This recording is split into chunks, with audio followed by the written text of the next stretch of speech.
My boss tried to get me fired because I walked into his office at the wrong time. That was the official version of events.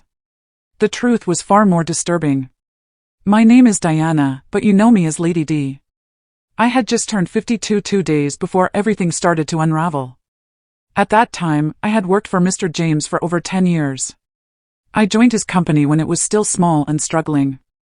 Back then, we were barely 20 employees working out of a cramped office.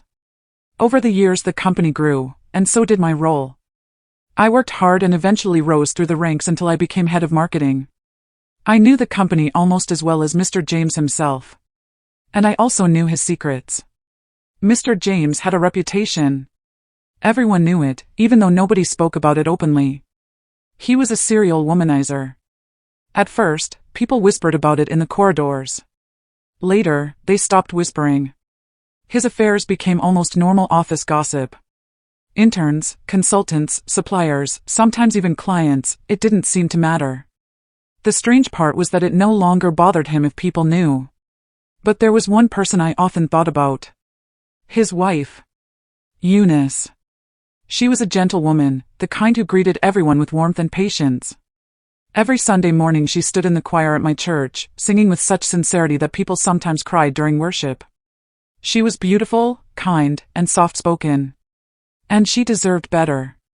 I always wondered how she coped with the rumors surrounding her husband. But I had a rule. Mind your business. And for more than a decade, that rule had kept my life simple. Until the Thursday evening before Good Friday.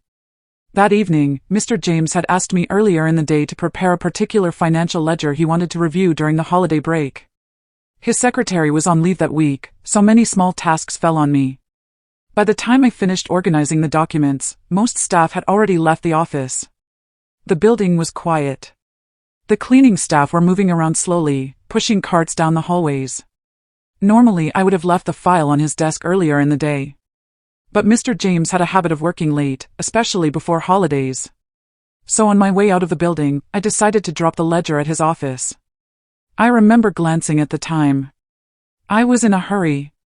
That evening my church was holding a special Good Friday vigil, and I did not want to arrive late. The corridor leading to his office was dimly lit. The overhead lights were already switched to night mode. When I reached his door, I noticed it was partially closed. That was unusual. Mr. James normally left his door wide open when working late. Still, I knocked lightly and pushed the door open. Then I froze.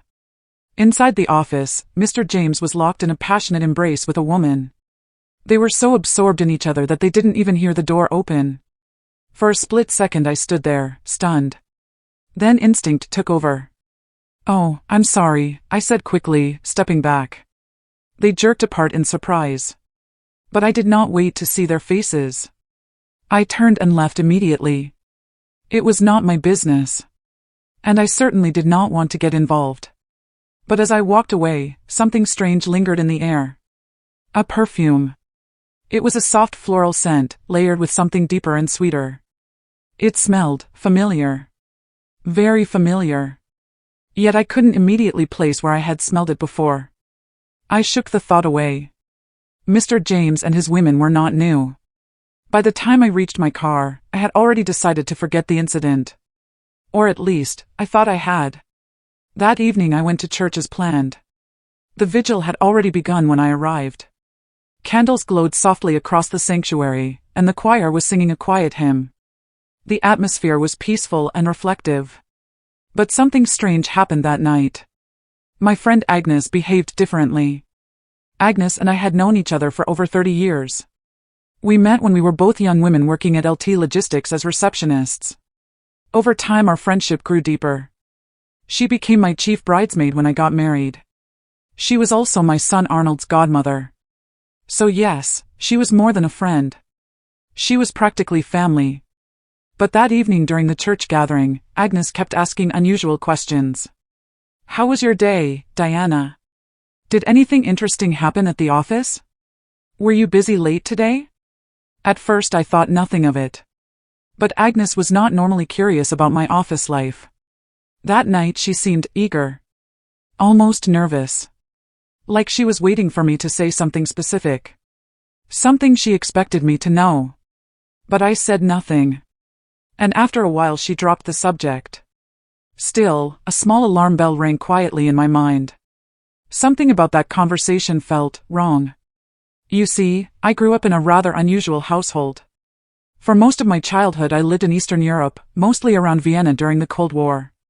My father told us he was a merchant who traded goods across different cities. At least, that's what I believed at the time. Because of his work, we moved often. Sometimes suddenly. My mother was an English teacher who tried her best to give me a stable upbringing despite the constant relocations. Years later I learned the truth. My father was indeed a merchant during the day. But at night, he worked for government intelligence. He lived a double life. Growing up under his roof, I unknowingly absorbed some of his habits. He always said the same thing. Observe more than you speak. Listen carefully. People reveal themselves when they think nobody is watching. Because of him, I developed a quiet ability to read people's behavior. Their tone. Their hesitation. Their hidden intentions. So when Agnes behaved strangely that night in church, I noticed. I didn't react. But I remembered. The following Monday morning, something even stranger happened. Mr. James called me into his office. He looked uncomfortable. That alone was unusual. He leaned back in his chair and rubbed his forehead. Diana, please sit. I sat quietly. After a moment he sighed. You've been with me for a long time. Yes, I replied calmly. And I appreciate everything you've done for this company. I nodded politely. But inside I already sensed where the conversation was heading. He cleared his throat. I'm afraid I'm going to have to ask you to resign. I blinked slowly. Resign? Yes, my hands are tied. He refused to explain further. No accusations. No complaints about my work. Just vague phrases like management decision and circumstances beyond my control. But I understood. This was about Thursday evening. Someone had panicked. Someone powerful enough to pressure him. Still, I did not argue. I had been planning to retire at the end of the year anyway. And to be fair, Mr. James offered me a very generous severance package. Far more than my contract required. Almost like he was trying to buy my silence. I accepted. By the end of that week, my 10-year career there quietly ended. But my life was not ending. In fact, something new was just beginning. For several years I had secretly invested in a small cosmetics company downtown. The company had excellent products but terrible management. I believed it had strong potential if handled properly. With the severance money Mr. James gave me, I quietly purchased a controlling stake in the company. Only a few lawyers and financial advisors knew about it. I did not announce my retirement publicly. And the company did not announce its new owner. Sometimes silence is more powerful than publicity. 2 weeks after leaving my job, something else happened. During the women's fellowship meeting at church, Agnes casually said something strange. Since Diana is now retired, maybe she should become the chair of the women's group. The room went silent. Retired? Someone asked. I froze. How did she know? I had told no one. Not even my own son. The women turned toward me in confusion. Agnes laughed awkwardly. Oh. I just guessed. But I knew she had not guessed. Agnes rarely guessed anything. Yet again, I said nothing. But I remembered. 2 weeks later my son Arnold arrived home unexpectedly.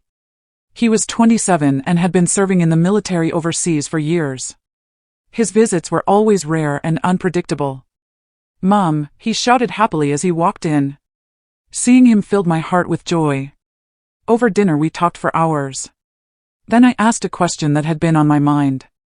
Arnold, what are your plans with Beatrice? Beatrice was Agnes's daughter. They had been dating for some time. Arnold smiled. I just returned, Mom. I want us to spend more time together first. Just like his father, he rubbed his nose when thinking. That small habit always reminded me of my late husband. Does she know you're back? I asked. Yes, he said. We spoke earlier today. Almost on cue, the doorbell rang. That must be her, Arnold said cheerfully. He rushed to open the door. Beatrice entered smiling warmly and hugged me. But the moment she leaned close, my entire body went cold. The scent hit me instantly. That perfume. The exact same perfume I had smelled in Mr. James's office. For a moment my heart stopped. Could it really be her? Surely two people could wear similar perfume. Yes, that had to be it. Still, I forced myself to smile. Welcome, Beatrice. Inside my mind, a storm had begun. After dinner I encouraged them to go out together. You two should enjoy the evening, I said. They happily agreed. The moment they left, my mind began working rapidly. There was only one person who could confirm my suspicion. Mr. Paul. He was the senior security officer responsible for the private entrance Mr. James used to enter the building. Unlike the main entrance, this route allowed him to arrive unnoticed. Many of his visitors used that entrance. If anyone knew the truth, Mr. Paul would. I called him and asked to meet privately. We met later that evening at a quiet cafe. Lady D, he said warmly, you've helped me many times over the years. If you need anything, just ask. I showed him Beatrice's photograph. Have you ever seen this young woman visit Mr. James? The moment he saw the photo, he smiled knowingly. My heart sank. Yes, madam, he said gently. I recognize her. She has visited the chairman several times. How many times? I asked quietly. At least 4 in the last few weeks. Then he added something that made my blood run cold. She actually came earlier today. I forced myself to stay calm. Thank you, Mr. Paul, I said softly. But as I drove home that night, one thought echoed again and again in my mind. If Beatrice was involved with Mr. James, then how much did Agnes know? And more importantly, why did she want my son to marry her daughter? That was the moment I realized something terrifying. This was not coincidence. This was a plan. And someone had been planning it for a very long time. That night I barely slept. Every time I closed my eyes, one thought returned again and again. Beatrice. Mr. Paul's calm voice replayed in my mind. She has visited the chairman several times, at least 4 times in the last few weeks. And earlier that day. Which meant something important. She had gone to see Mr. James the same day my son returned home. That wasn't coincidence. It couldn't be. But the bigger question haunted me even more. Did Agnes know? I stared at the ceiling in the darkness. Agnes and I had shared over 30 years of friendship. She stood beside me on my wedding day. She held my hand when my husband died. She was Arnold's godmother. We celebrated birthdays together. Prayed together. Cried together. So why did something now feel so calculated? And then another thought crept into my mind like a slow shadow. What if this had nothing to do with Beatrice alone? What if the real story began many years ago? The next morning I called my son. Arnold, I said casually, how was dinner with Beatrice last night? He sounded cheerful. It was good, Mom. She was happy I'm finally back in the country. I hesitated. Then I asked the question that had been forming all night. Have you ever noticed anything unusual about her? He laughed. Unusual? Like what? I kept my tone light. I don't know. Maybe secrets. Maybe things she doesn't tell you. He grew quiet for a moment. Then he said something that surprised me. Actually, there's something strange. My heart skipped. She's very careful with her phone, he said. She disappears for many minutes too frequently to the ladies' room, says she needed to touch her makeup. His voice softened. But I trust her. I didn't respond immediately. Trust. That word suddenly felt very heavy. Arnold, I said gently, I need you to listen carefully to what I'm about to say. And then I told him everything. About Thursday evening. About the perfume. About Mr. Paul confirming Beatrice had been visiting Mr. James. Silence followed. Long, heavy silence. Finally Arnold spoke. You're saying Beatrice is sleeping with your former boss? I'm saying we don't yet know the full story. Another pause. Then he exhaled slowly. Mom, if this is true. His voice hardened. Someone is playing a very dangerous game. But the real revelation came 2 days later. And it started with a memory. Sometimes the past hides answers in plain sight. You just need the right question to unlock them. That morning I was drinking tea when I suddenly remembered something strange that had happened 30 years earlier. The day I first met my husband. At the time, Agnes and I were working at the reception desk at LT Logistics. It was a small company then, but it had an excellent reputation for efficiency. One afternoon a man walked in. He looked tired. His suit was worn, and he carried an old leather briefcase. He looked like someone going through difficult times. That man was Arnold Sr., my future husband. But here is something very few people know. When Arnold first entered the office, he approached Agnes first. He asked her a simple question about submitting a business proposal to the company. But Agnes barely looked up. She dismissed him with a cold tone. Leave the documents there, she said. She assumed he was just another struggling salesman. Another man wasting her time. Arnold hesitated, embarrassed. That was when I stepped in. Let me see, I told him kindly. He handed me the documents. And something about his idea immediately caught my attention. We spoke for a few minutes. Then a few minutes turned into longer conversations. Weeks later we met again outside the office. And slowly, a relationship formed. But something remarkable happened a few months later. Arnold's business suddenly began to grow. His proposal succeeded. His company expanded rapidly. Within 2 years he was doing business internationally. The same man Agnes had dismissed as a nobody had become a very successful entrepreneur. That was when Agnes' attitude changed. Dramatically. She began visiting my home frequently. She laughed louder at Arnold's jokes. She found excuses to speak with him privately. And once, I caught her staring at him in a way that made me uncomfortable. But Arnold was a principled man. He never encouraged her behavior. Even on the day of our wedding, Agnes made one last attempt. She pulled Arnold aside before the ceremony. Later that night he told me what happened. She asked if I was sure about marrying you, he said quietly. And when I said yes, he smiled gently. She said I had made the wrong choice. I laughed at the time. I thought she was joking. But now, sitting alone in my living room 30 years later, I felt a chill run through my body. What if she wasn't joking? What if Agnes had never forgiven me? Later that afternoon, another memory surfaced. The strange conversation at church 2 weeks ago. When Agnes suddenly revealed I had retired. Information only Mr. James knew. Which meant something very simple. Agnes had been speaking with him. Frequently. Suddenly the pieces began fitting together. Too neatly. Too perfectly. If Agnes knew Mr. James, and Beatrice was secretly visiting him, then there was only one conclusion. This wasn't random. This was strategy. That evening Arnold came over again. I explained my suspicions. Slowly. Carefully. At first he struggled to believe it. You're saying Aunt Agnes has hated you all these years?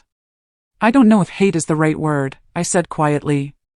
But jealousy can live a very long time in someone's heart. Arnold leaned back in his chair. Then Beatrice dating me might not be love at all. I nodded. It could be something else. Revenge. The word hung between us like a shadow. But Arnold surprised me. Instead of anger, he began to smile. Slowly. Dangerously. Well, he said, if someone is playing a long game, maybe we should play along. I looked at him carefully. What are you suggesting? He leaned forward.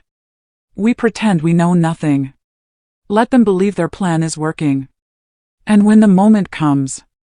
He paused. We flip the board.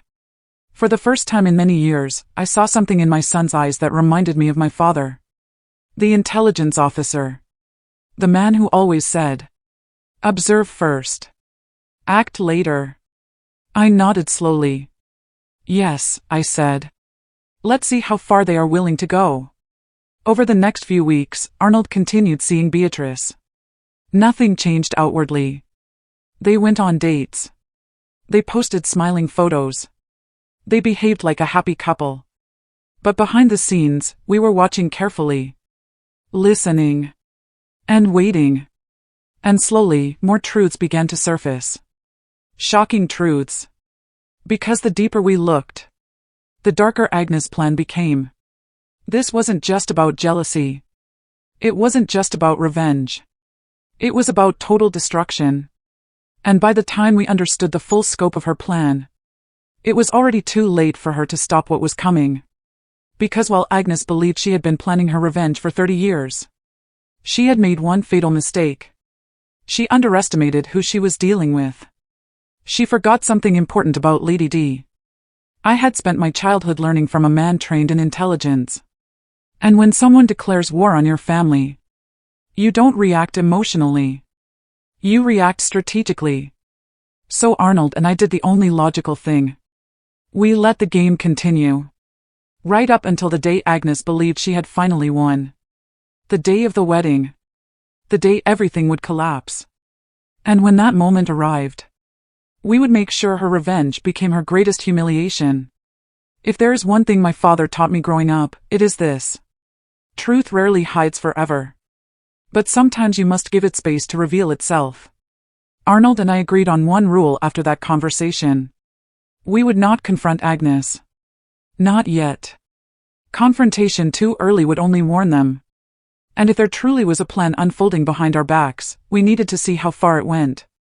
So we waited. And we watched. A week later, another piece of the puzzle appeared. It came from an unexpected place. The company I had quietly acquired 2 months earlier. The small cosmetics firm downtown. When I invested in it, the company was struggling badly. Poor leadership. Bad financial decisions. And too many loans taken by employees against company funds. But beneath the chaos was a valuable brand and loyal customer base. That was why I bought it. I believed it could be saved. But what I discovered during the internal audit surprised even me.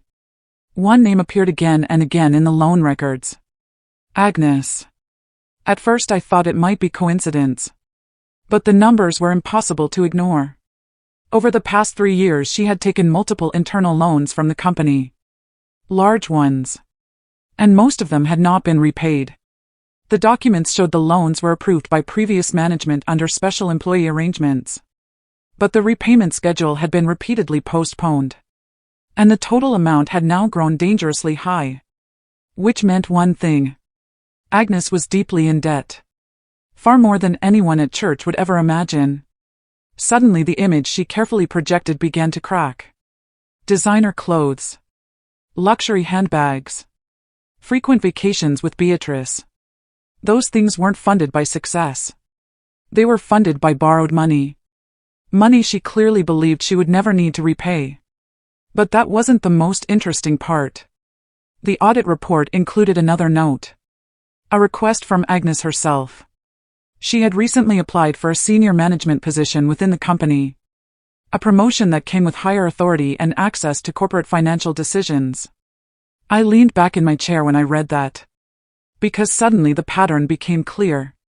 If Agnes gained that position, she could influence decisions about her own debt. Maybe even erase it. Or bury it under new corporate restructuring. She thought she was being clever. But she had no idea who owned the company now. She had no idea she was already working for me. That evening Arnold came over again. I showed him the documents. He read them carefully. Then he whistled softly. So Aunt Agnes isn't just jealous. She's desperate. I nodded. And desperate people make dangerous plans. Arnold tapped the papers thoughtfully.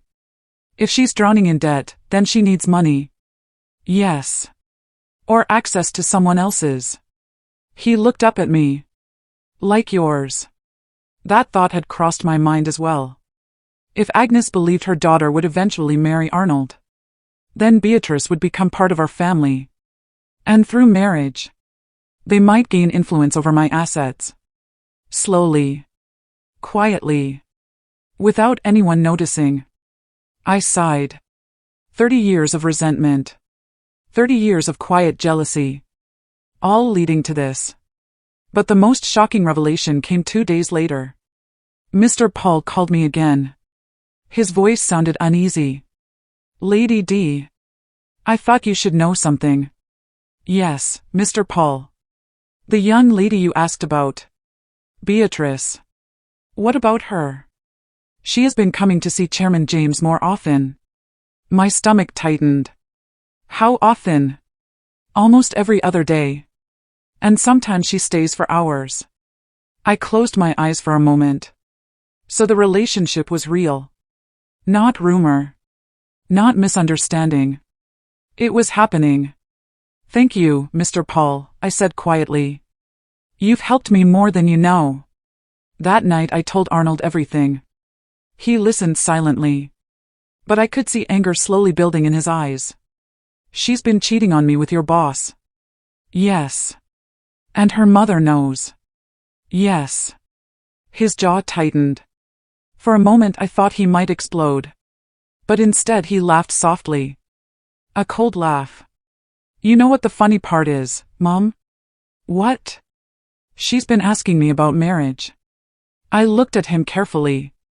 When? Last week. What did you say?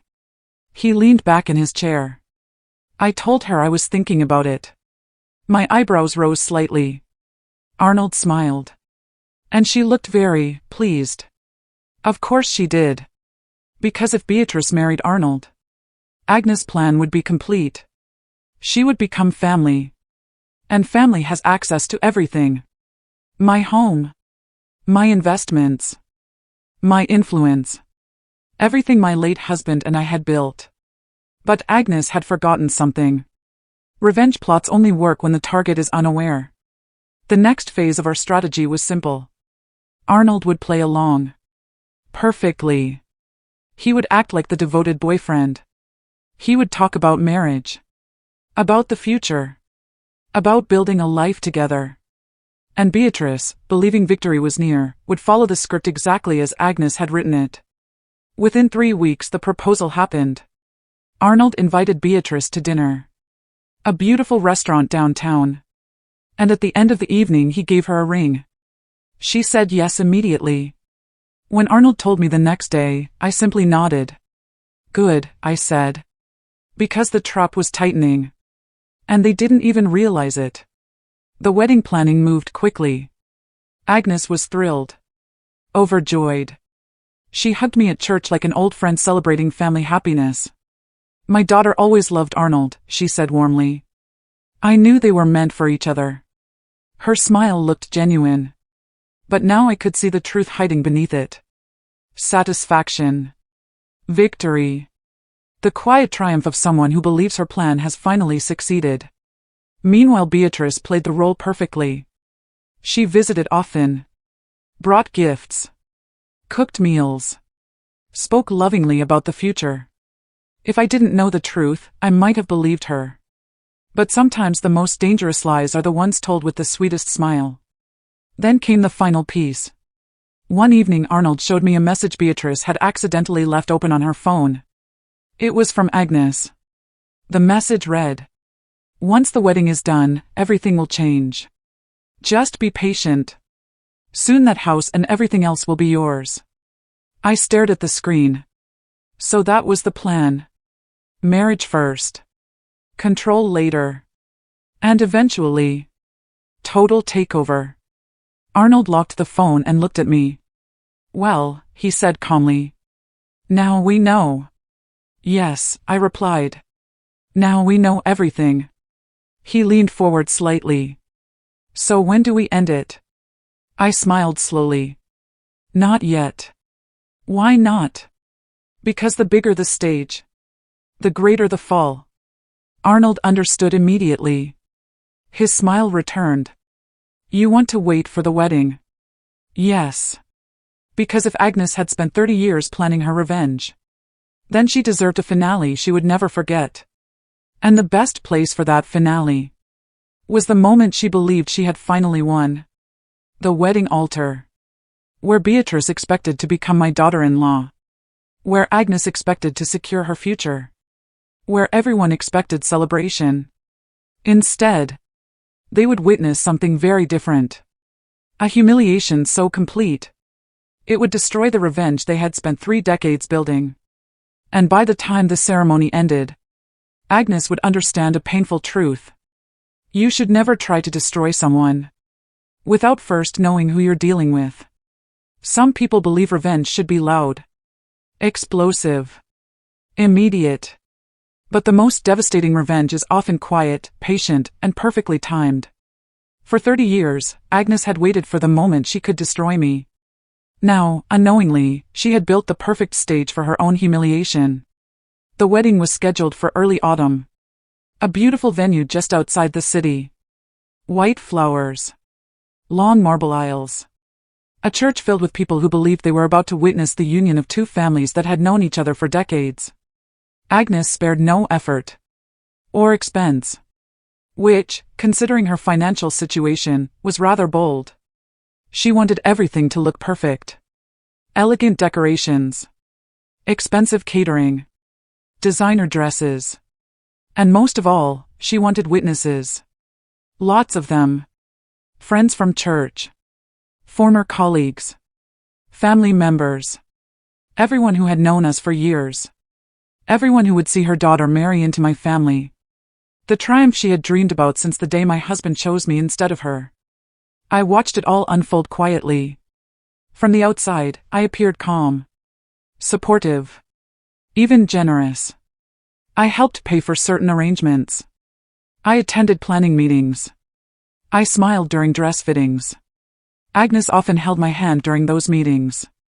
You've always been like family, Diana, she would say warmly. Yes, I would reply gently. Family.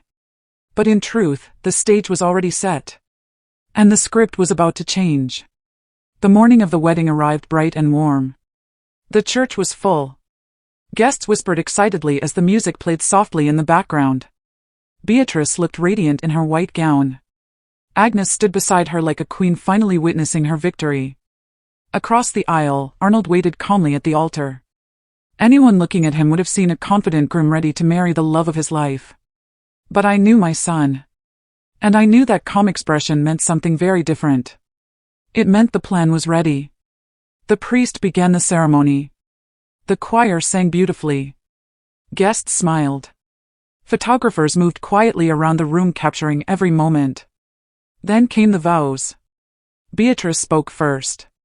Her voice trembled with emotion as she talked about love, loyalty, and the future they would build together. Agnes wiped tears from her eyes. The audience sighed softly. It looked perfect. Then it was Arnold's turn. He took the microphone slowly. For a moment, he simply looked at Beatrice. Then he turned slightly toward the crowd. Before I continue, he said calmly, there is something everyone here deserves to know. The room became very quiet. Beatrice frowned slightly. Arnold, she whispered. But my son continued. You see, this wedding isn't happening today. A ripple of confusion spread through the church. Beatrice's smile disappeared. What are you talking about? She asked quietly. Arnold reached into his jacket and pulled out a small envelope. Inside were several printed photographs. He handed them to the priest. Please pass these to the guests in the first row. The priest looked confused but did as asked. The photographs moved slowly through the audience. Then the whispers began. Soft at first. Then louder. Because the photos showed something impossible to ignore. Beatrice. Walking into James' private office building. Late at night. Several different dates. And finally, one photo of her kissing my former boss in the parking garage. Beatrice's face turned white. Agnes froze. The entire church was silent. Arnold's voice remained calm. I discovered a few weeks ago that my fiancé has been in a relationship with another man. He paused. while planning this wedding. Gasps filled the room. Beatrice began shaking her head. No. Arnold, listen. But he raised his hand gently. I listened for months. The silence became unbearable. Then he said the final sentence. The wedding is cancelled. The collapse was immediate. Beatrice burst into tears. Guests began whispering loudly. Some stood up in shock. Agnes rushed forward, furious. This is a lie, she shouted. But Arnold remained calm. Is it? He asked. He held up his phone. On the screen was a message conversation between Beatrice and James. Explicit. Undeniable. Agnes' face drained of color. Because now the entire church understood something. The bride had been cheating. And her mother had known. I stood slowly. The room quieted again as people noticed me walking forward. Agnes looked at me desperately. Diana, say something. Tell them this is some misunderstanding. I looked at her calmly. Actually, Agnes. I think the truth has been misunderstood for a very long time. Her expression hardened. What do you mean? I didn't answer. Instead, I turned to the audience. There is one more thing everyone here should know. The room fell silent again. Agnes has been working at a small cosmetics company downtown for the past 3 years. Several people nodded. Yes, someone said.